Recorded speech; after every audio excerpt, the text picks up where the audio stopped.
clap. It's okay. Oh, that's what I'm talking about. You're the bachelor students. Congratulations, everybody. Woo! You're the teacher's choice. Congratulations. All right.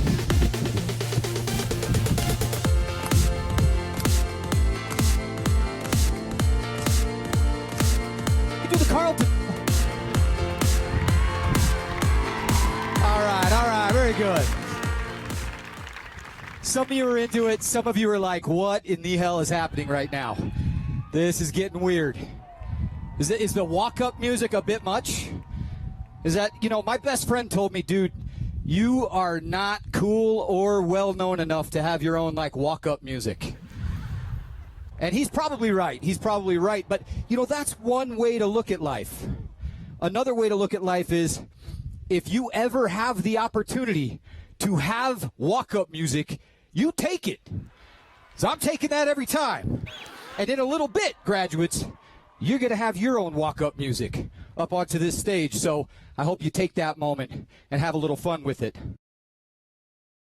Graduation speeches, not too long ago, just a month or so ago, there's a billionaire CEO, Robert F. Smith, gave the commencement address at Morehouse College. And in that commencement address, he promised to pay off the student loan debt of every student in that audience. I mean, he changed those students' lives and ruined commencement speeches for the rest of time.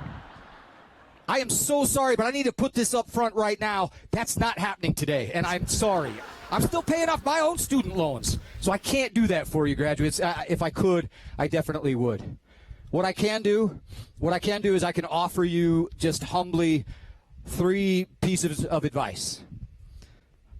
Thank you. There was one pity woo out there like, yay, that's cool. I'll pay the student loan, but what's your advice, man?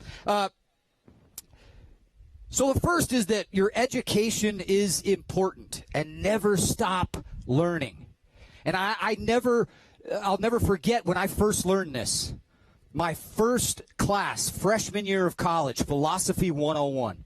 I walk in, there's this short, white-haired, gray-haired, Bernie Sanders-looking dude who's the professor.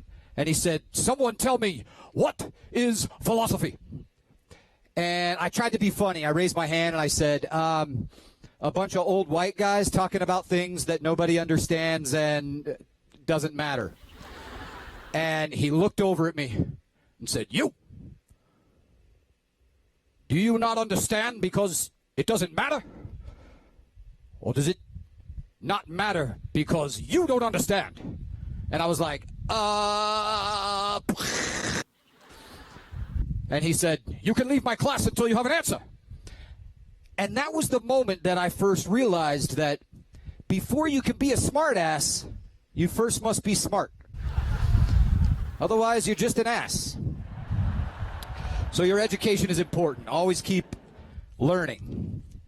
Second, focus less on the future and more on being present. We worry about the future so much. There's so much pressure on what are you going to do next? What am I going to be? What's happening? What's the next job I'm going to get? And to be honest, I found that it doesn't matter what you're going to be in the future or what your next job is. There's no wrong job, just temporary ones. I've never had a long-term goal or dream that I just worked my entire life for. I wasn't sure what I was going to do. I had a lot of different jobs. I was a pizza delivery guy, which I was great at, a waiter, which I sucked at, a cashier, a counselor, a university dean, and now I'm a professional speaker and comedian. I never knew where the future would take me or what was next, but I guess the one thing I did was make the most out of the present and commit to whatever it was I was doing at that time and then just take the opportunities as they came. So you don't have to know your purpose right now or know your passion. Just do things with a purpose and with passion and just see what comes of that. It doesn't matter what you're going to be in the future. What matters is how you show up in the present. So speaking of the present, I want you to take a moment to just take this in. Look around this beautiful campus that you're at. Take a moment to think about all the hard work that you've put in to get yourself here. When you think about the first time you stepped foot on this campus, maybe you were a bit nervous. Where are my classes going to be at? What's this going to be like? And then all the long nights studying and the tests you took that you weren't sure how you did on them. It brought you to today.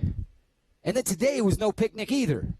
Right? Today you wake up and people are texting you. You got friends and family wondering, like, what time is this at? So it's going to be live streamed? Are we meeting you somewhere? Where are pictures? Are we going to do pictures? And you're like, I don't know. It's at 6. Why so late? Are we going to eat before or after? Did you make reservations? I don't like Italian. Don't do it at that Italian place, right? And you're like, oh, yeah, I'm just trying to do graduation. I'm running late already, right? And then you unpack the gown and you're just trying to go. And you're like, oh, gosh, these have to be ironed? I didn't even think about that. And maybe you ironed it, maybe you didn't. You're trying to rush out the door, and then you look at your feet, and you're like, oh, my God, I wanted to get a pedicure. My feet look so ugly right now. Oh, what am I going to do? Then you get here, and you're parking, and it's all just chaos. But you know what? We're all here right now.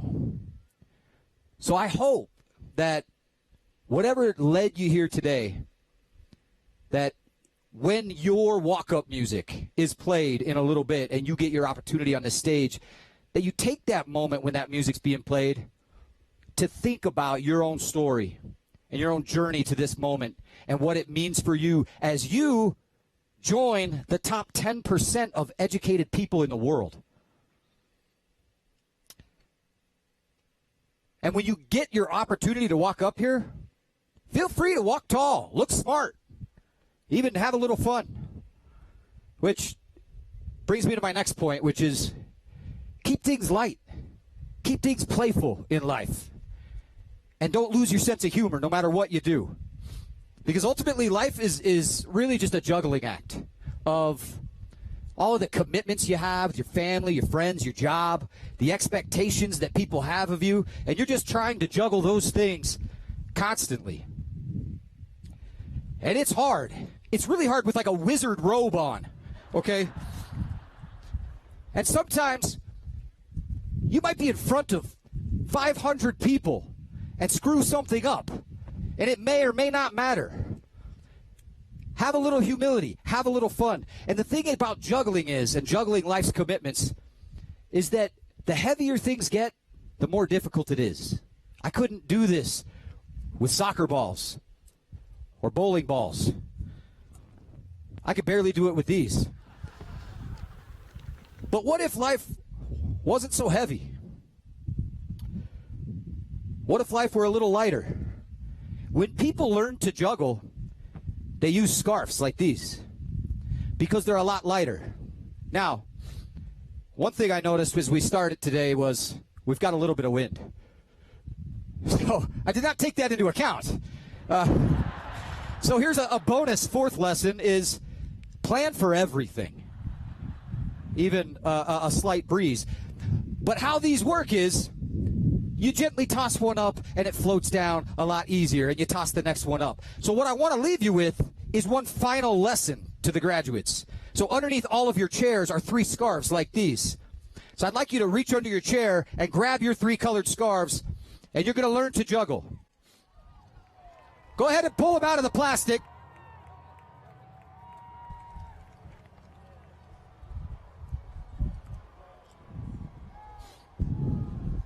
Once you get them out of the plastic, wave them in the air like you just don't care. That's good. Wave over at your families if they're here. Say hi. Thank you for getting me to graduation, family. And now, if you do me a favor, once you get them out of the plastic, all the graduates, please stand up.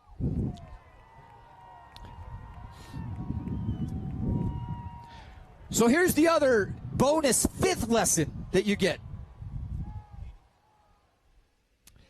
Is that sometimes when things don't go as planned, like there's a little breeze and it's going to blow your scarf away, you got to lean on friends and family. And the cool thing about coyotes is coyotes are pack animals. So sometimes you need a friend, President DeFranco.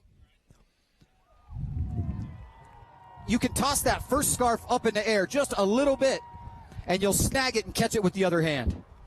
And then you can toss the other one up, and toss it with the other hand, right? Just one by one.